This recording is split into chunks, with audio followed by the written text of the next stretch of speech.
오늘 소개해드릴 책은 강화길 소설집 괜찮은 사람 중 벌레들과 방입니다. 먼저 벌레들부터 소개해드릴게요. 벌레들은 예언의 집에서 살게 된 나와 희진의 이야기입니다. 예언의 집은 월세 8만 원이 전부였고 식비나 관리비도 없습니다. 다만 몇 가지 조건이 있습니다. 친구가 적고 조용하고 수입이 적고 보호가 필요한 사람. 또 몇 가지 규칙도 있죠. 한 달에 한 번 같이 식사할 것, 거실과 부엌에 서랍장을 열지 말 것, 나와 희진의 방 외에 어떤 곳도 들어가지 말 것. 특히 2층 예언의 방은 절대 안 된다. 하지만 그녀들은 결국 2층 예언의 방문 앞까지 올라가게 됩니다. 잠겼네. 희진이 예언의 방 앞에 서서 중얼거렸다. 방문 근처에서 계속 악취가 풍겼다. 나는 희진에게 무슨 냄새냐고 물었다. 희진은 나와 달리 냄새를 이상하게 여기지 않았다. 음식물 쓰레기 안 버렸나 보지. 부엌에 음식물 쓰레기가 있었던가. 기억나지 않았다. 그런데 설사 음식물 쓰레기라고 해도 거실에선 안 나던 냄새가 왜 하필 이 근처에서 풍기는 건지 아무래도 이상했다. 희진은 방문 여는 일에만 골몰해서 내 생각에 전혀 관심이 없어 보였다. 진짜 웃기네. 얘 우리 때문에 문 잠그고 다니는 거야? 희진이 불만스럽게 중얼거렸다. 나는 냄새 때문에 불쾌하기도 했고 예언이 돌아올까봐 불안해서 견딜 수가 없었다. 희진이 갑자기 아래층으로 뛰어내려갔다. 이번에도 나는 희진의 뒤를 따라 뛰었다. 계단을 밟는데 허공에 떠오른 판자를 밟는 것처럼 불안했다. 열쇠를 찾아야겠어. 희진의 목소리가 부엌 쪽에서 들렸다. 나는 한숨이 나왔다. 부엌은 물 한 방울 없이 깨끗이 정돈되어 있었다. 오렌지향 세제 냄새가 났다. 희진이 싱크대 서랍과 찬장을 열며 열쇠를 찾았다. 나는 부엌을 찬찬히 살피며 음식물 쓰레기가 있는지 찾았다. 깨끗했다. 나는 부엌 안쪽으로 조금 더 걸어 들어갔다. 이 집 부엌은 기역자 구조로 되어 있어서 마음 먹고 안쪽까지 들어오지 않는 이상 그 안에 뭐가 있는지 알 수 없었다. 커브를 꺾듯 안쪽으로 들어가자 가스레인지와 오븐, 넓은 조리대가 보였다. 나는 조리대 앞에서 멈췄다. 뼈 조각들 수십 개가 정확한 간격으로 줄을 맞춰 늘어서 있었다. 박물관 전시물처럼 깨끗이 닦여 진열되어 있었다. 전날 저녁 메뉴가 갈비찜이었다. 아마 그 뼈들을 정리한 모양이었다. 그런데 우리가 이렇게 많이 먹었던가? 나는 생각했다. 아마 다른 날 먹은 것도 함께 정리한 거겠지. 크게 놀랄 일은 아니었다. 예언은 결벽증 환자처럼 항상 청소를 했고 전단 하나도 쉽게 못 버렸다. 나는 뼈 조각에 붙은 살점을 깨끗이 벗기고 닦아내는 예언의 모습을 떠올렸다. 자연스럽단 생각이 들면서도 어쩐지 기분이 좋지 않았다. 진짜 유별나 암튼. 뒤에서 희진이 질린 목소리로 중얼거렸다. 그 순간 다른 기억이 떠올랐다. 나는 예언이 컵을 색깔별로 정리한다는 걸 몰랐다. 오른쪽으로 갈수록 점점 진한 색깔의 컵이 놓여있는 걸 보며 그저 보기 좋다라고만 생각했었다. 그런데 내가 언젠가 파란 컵을 쓰고 찬장에 아무렇게나 올려놓자 예언이 서운하다는 투로 말했다. 수지 씨는 알고 있다고 생각했는데 주변에 관심이 없으시네요? 처음에는 내가 컵의 배열 방식을 모른다는 걸 나무라는 말이라고 생각했다. 그래서 컵을 순서대로 놓는 것에만 신경을 썼다. 그런데 아니었다. 예언은 파란 컵에 대해 이야기한 거였다. 예언은 항상 파란 컵만을 썼다. 오직 그 파란 컵만을. 내가 자신의 컵에 손댔다는 사실을 말하고 싶었던 것이다. 그 후 나는 파란 컵을 쓰지 않았다. 찾았다. 희진의 손에 열쇠 꾸러미가 들려 있었다. 관심이 없으시네요. 예언의 목소리가 다시 들려오는 것 같았다. 나는 희진의 손에서 열쇠를 빼앗았다. 희진이 당황한 얼굴로 나를 봤다. 이제 진짜 그만하자. 뭐야? 갑자기 왜 그래? 예원 씨가 우리한테 잘해줬는데 이건 좀 너무하잖아. 희진의 얼굴이 싸늘해졌다. 우리가 그렇게 대해달라고 사정하고 부탁한 건 아니잖아. 그녀는 그렇게 말하고 우리의 방으로 들어가 버렸다. 나는 열쇠를 제자리에 돌려놓았다. 희진을 무안하게 만든 것 같아 마음이 쓰였지만 이게 옳다고 생각했다. 방문을 열자마자 날카로운 목소리가 들렸다. 너도 궁금했잖아. 진짜 싫었으면 처음부터 말렸어야지.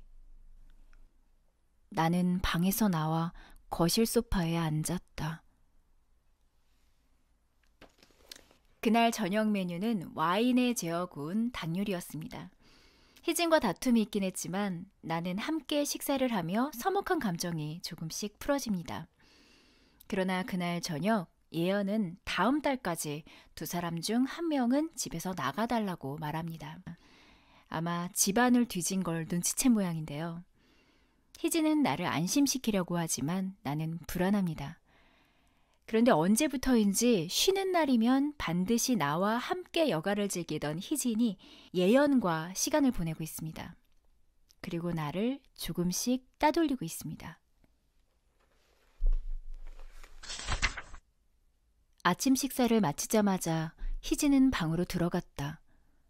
설거지를 하던 나는 아침에 내가 정리한 컵의 위치가 바뀐 걸 보았다. 아마 예언이 다시 정리한 모양인데 파란 컵 자리가 비어 있었다. 접시를 정리할 즈음 예언이 빨간색 코트를 들고 내려왔다. 그녀는 냉장고에서 찬물을 꺼내 유리컵에 따랐다. 어디 가세요? 내 질문에 예언은 희진과 갈 곳이 있다고 말했다. 볼 일이 있어요. 언제 돌아오세요? 질문이 귀찮은지 예언은 희진의 방문을 자꾸만 돌아봤다. 그녀는 나와 대화하고 싶지 않은 듯했다. 나는 빨간색 외투를 손끝으로 살짝 만졌다. 예언 씨. 그녀는 나를 보지 않았다. 시선은 여전히 희진의 방을 향해 있었다. 나는 말했다. 예언 씨, 미안해요. 그제야 예언이 나를 돌아보았다. 나는 눈길을 아래로 내렸다. 저는 말렸는데 희진이가 고집을 피워서 어쩔 수 없었어요. 서랍을 열 때부터 말렸어요. 방도 본다는 걸 제가 겨우 말려서 그만두게 했어요. 예언은 말이 없었다. 나는 그녀에게 다가섰다. 빨간 코트에 묻은 먼지를 손가락으로 집어냈다. 먼지도 붉은색이었다. 나는 부끄럽지 않았다. 그런 느낌은 조금도 들지 않았다. 나는 입을 열었다. 갈라진 목소리가 새어나왔다. 제가 남으면 안 돼요? 그 순간이었다. 예언이 손에 든 물컵을 뒤집었다. 물방울이 바닥에 떨어지며 예언의 발을 적셨다. 예언이 아래로 컵을 던지듯 떨어뜨렸다. 유리컵이 산산조각으로 부서지고 흩어졌다.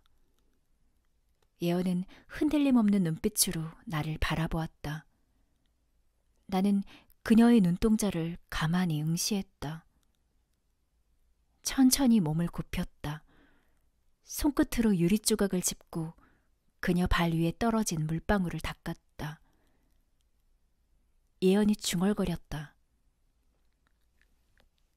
저는 이 순간이 제일 좋더라고요. 자리에서 일어났다.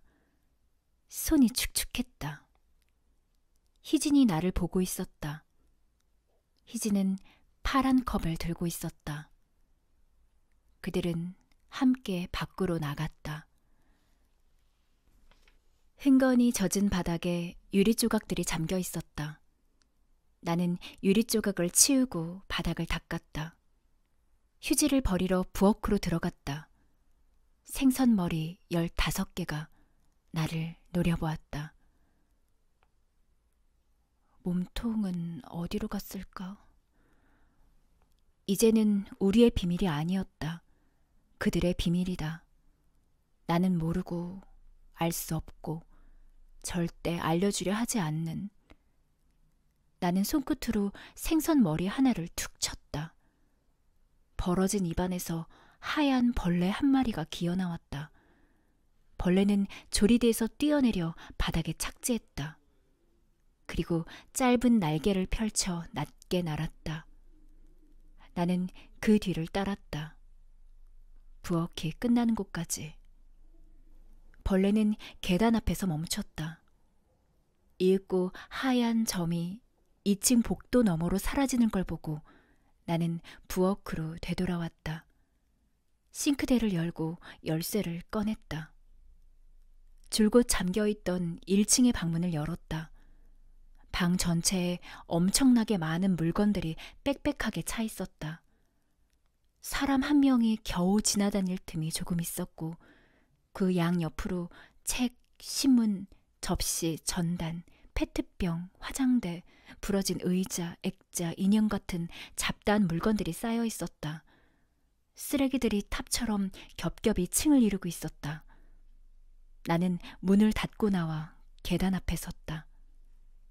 한 계단을 오를 때마다 뒤를 돌아보았다. 위로 올라갈수록 등 뒤는 멀어졌다. 마지막 계단을 밟자 어두운 복도가 보였다. 그 길만이 끝없이 펼쳐지고 끝에는 아무것도 없는 것 같았다. 나는 앞으로 나아갔다. 방들의 길목을 밟았다. 악취가 코끝을 적셨다. 첫 번째 방은 아래층 방보다 훨씬 더러웠다.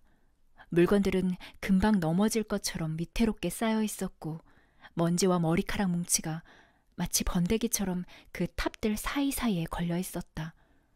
서 있기만 했는데 검은 가루가 어깨와 이마에 떨어졌다. 끼익 하고 벽을 스치는 기분 나쁜 소리도 들렸다. 두 번째 방의 문을 잡았다. 바로 건너편이 예언의 방이었다. 문고리에 뭐가 묻었는지 손이 찐득했다. 몸이 떨렸다. 옅게 번져오던 악취가 얼굴을 감쌌고 나는 숨을 멈췄다. 힘껏 문을 잡아당겼다.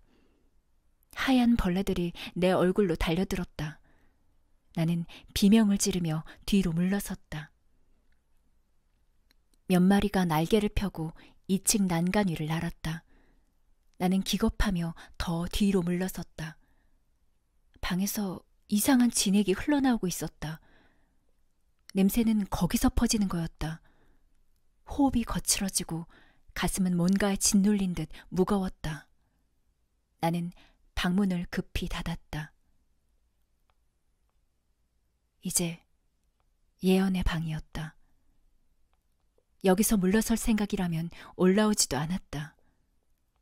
그들이 아는 거라면 나도 알아야 했다. 알고 싶었다. 열쇠를 꽂고 문을 열었다.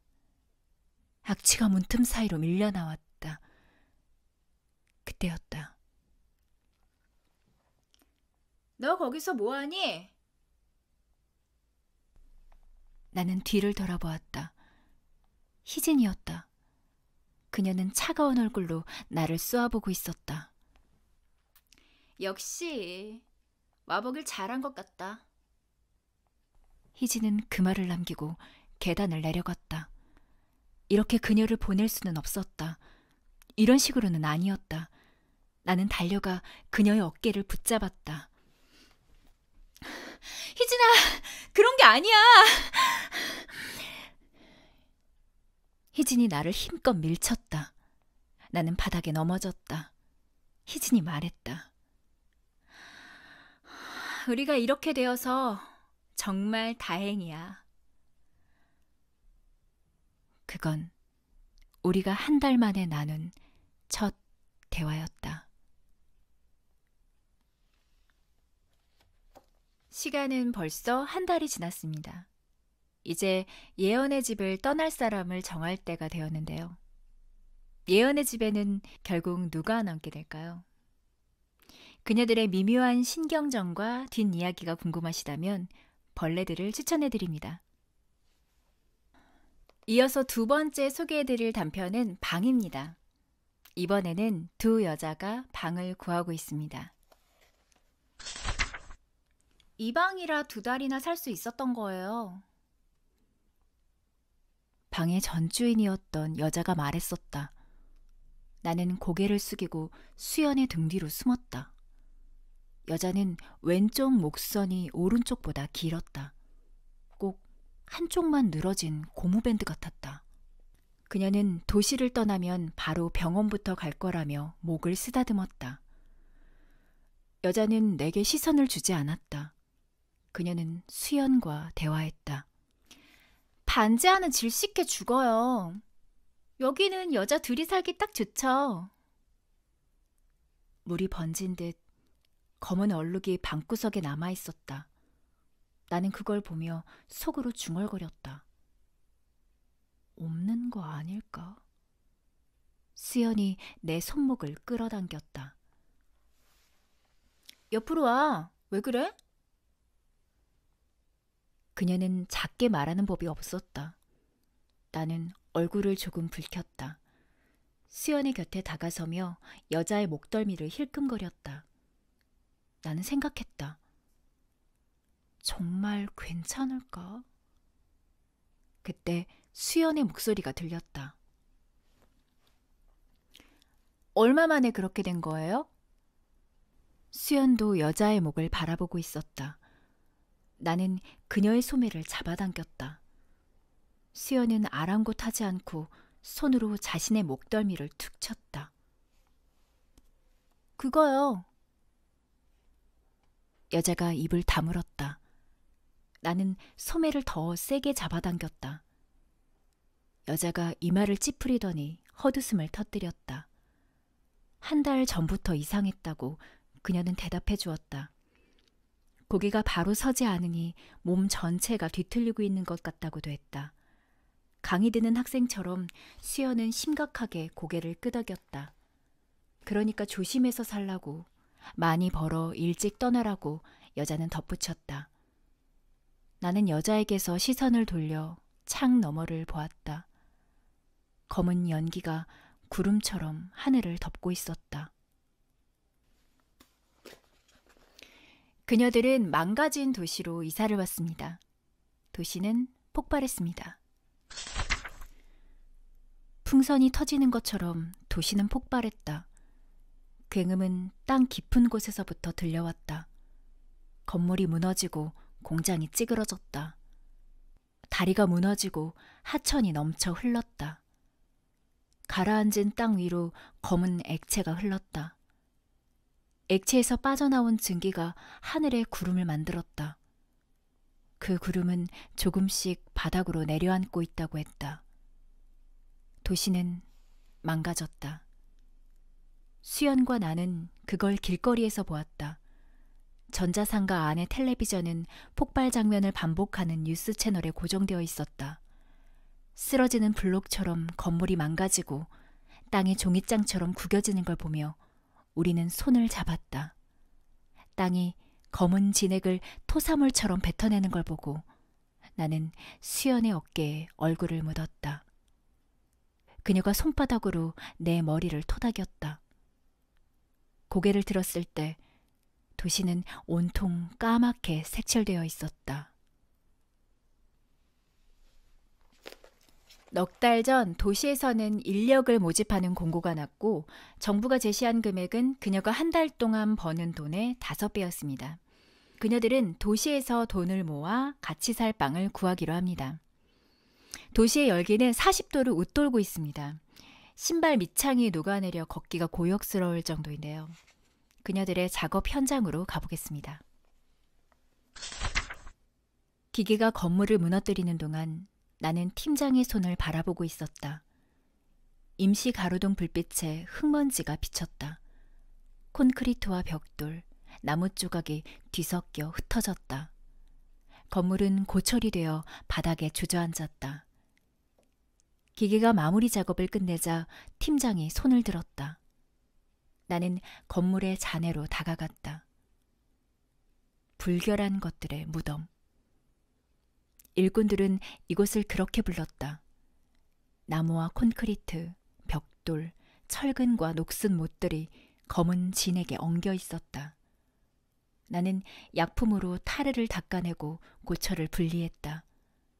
수작업이 아니면 처리할 수 없는 과정들이라고 했다. 땀이 흐르는 걸 막을 수 없는 것처럼 양냄새도 막을 수 없었다. 일하다 보면 타르의 냄새와 약품의 냄새가 구분되지 않았다. 얼룩으로 덮인 자재들을 치우고 나자 타르로 덮인 바닥이 보였다. 타르는 열기에 녹아 끈적했고 용암처럼 끓고 있었다. 타르는 내가 붙인 이름이었다. 아무도 그게 무엇인지 정확히 알지 못했다. 그것은 크고 작은 기포를 터뜨리며 일렁였다. 가까이 다가가자 눈꺼풀 사이로 뜨거운 가스가 스며들었다. 나는 실눈을 떴다.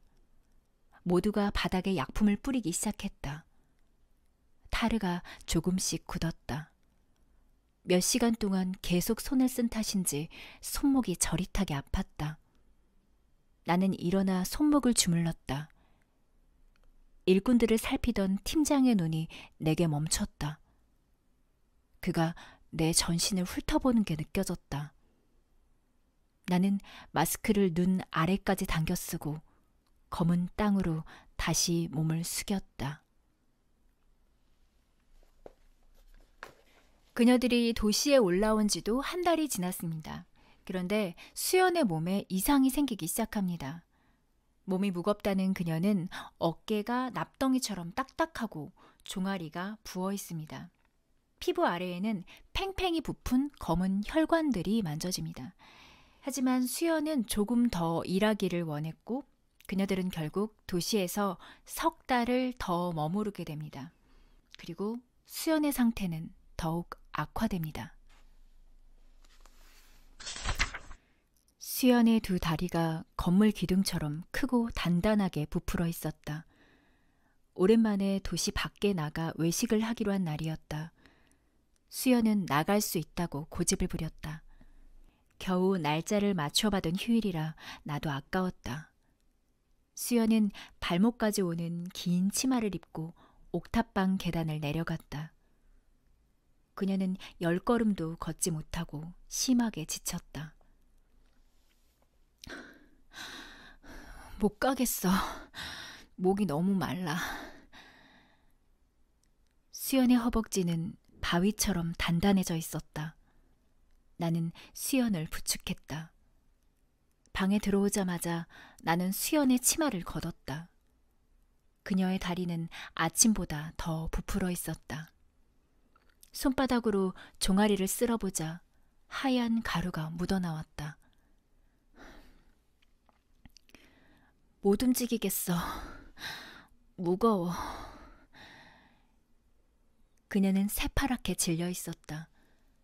나는 수연의 다리를 손바닥으로 때려보았다. 수연의 얼굴이 더욱 굳었다. 아프지 않다고 했다. 더 세게 때려봐. 그녀의 종아리를 주먹으로 두드렸다. 그녀는 계속 말했다. 더 세게, 조금 더 세게 때려봐. 나는 주먹을 공중에 높이 들었다. 기계가 건물을 무너뜨릴 때처럼 손에 무게를 실었다. 주먹이 수연의 다리와 부딪히며 진동했다. 손목이 부러질 듯한 아픔이 팔 전체를 흔들었다. 나는 무릎을 꿇은 채 엎드렸다. 수연이 내게 손을 뻗는 게 느껴졌다. 그녀의 손은 내게 닿지 못했다. 나는 고개를 들었다. 그녀는 허리까지 딱딱하게 굳어 몸을 굽히지 못하고 있었다. 그녀가 중얼거렸다. 왜 난 안 아파? 나는 그녀의 허리를 끌어안았다. 그때야 수연은 내 머리를 쓰다듬을 수 있었다. 내 품 안에서 수연은 조금씩 더 부풀고 있었다. 나는 팔에 힘을 주었다. 깍지 낀 손이 서서히 풀리며 손가락 끝이 겨우 맞닿았다. 바닥에 나무 껍질 같은 하얀 조각들이 떨어져 있었다. 나는 눈을 감았다. 일터에서는 전염병이 돈다는 소문이 퍼지고 있습니다. 일꾼들은 서로 눈을 흘기며 주변 사람을 살피고 있죠. 몇몇은 도시를 떠났습니다. 도시에서는 무슨 일이 벌어지고 있는 걸까요? 오늘 소개해드린 강화길 소설집 괜찮은 사람에서는 미묘하고 꺼내기 불편한 이야기들이 섬세하고 긴장감 있게 담겨 있는데요. 짧지만 강렬한 강화길 작가님의 단편들을 만나고 싶으시다면 괜찮은 사람을 추천해드립니다. 다음엔 또 다른 책을 소개해드릴게요.